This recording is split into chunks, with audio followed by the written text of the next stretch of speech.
6 फरवरी 2023 Turkey के एक कारा मनमारस प्रोविंस में और उसके आसपास के शहरों में और सीरिया के कुछ इलाकों में सुबह के 4:17 के ऊपर हाई मैग्नीट्यूड अर्थक्वेक देखने को मिलता है। कुछ ही मिनटों के अंदर बड़ी बड़ी बिल्डिंग्स कोलैप्स हो जाती हैं और जिसकी तस्वीरें आप इस स्क्रीन के ऊपर देख सकते हो और आप देख सकते हो कि छोटे छोटे बच्चे उन बिल्डिंग्स की रबल के नीचे आके अपनी जान खो बैठते हैं। एक न्यूज़ चैनल की रिपोर्ट के मुताबिक बताया जाता है कि कलेक्टिवली 10,000 से ज़्यादा लोगों की जान चली जाती है और लाखों की संख्या में लोग इसमें इंजर्ड होते हैं और इससे इफ़ेक्ट होते हैं। आखिर क्यों होते हैं ऐसे हाई मैग्नीट्यूड अर्थक्वेक्स और सिर्फ टर्की में ही क्यों होते हैं? इस वीडियो में हम जानेंगे कि इसके पीछे क्या रीज़न है। In southern Turkey, buildings crumble like sand.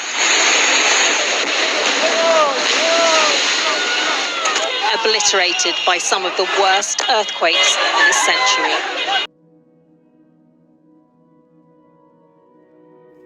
इस दुनिया में कुछ एरियाज हैं जो सीज़मिकली बहुत एक्टिव हैं। अब सीज़मिकली एक्टिव का मतलब क्या है?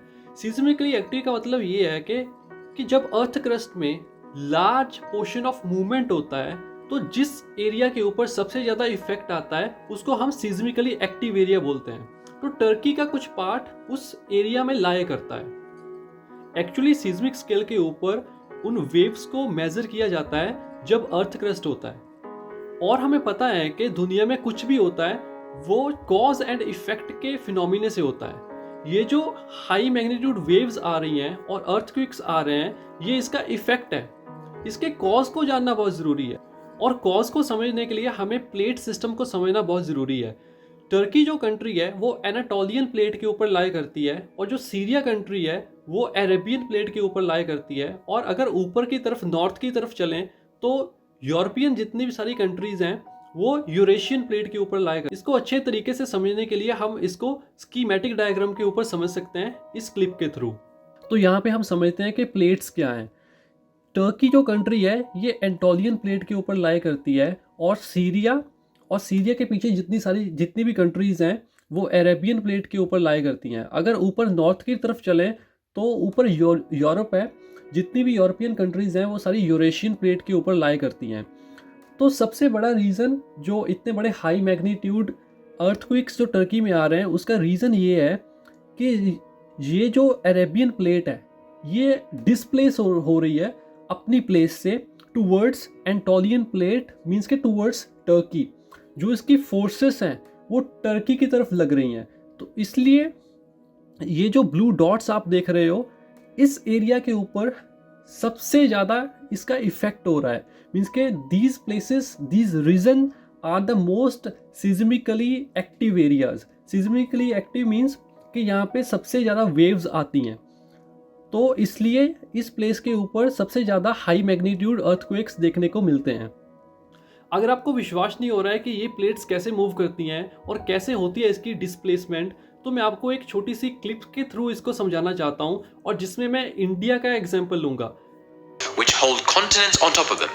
All of these continents move.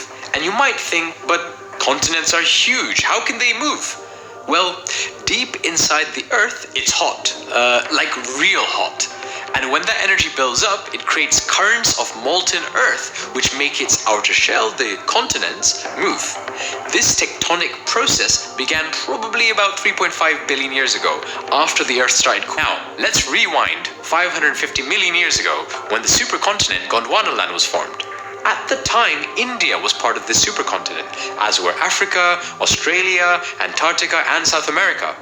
Fast forward a couple of 100 million years later, and Gondwanaland collided with the Euro-American continent to form an even bigger supercontinent called Pangaea. Gondwanaland later disintegrated, which meant that India broke off and began to move northwards.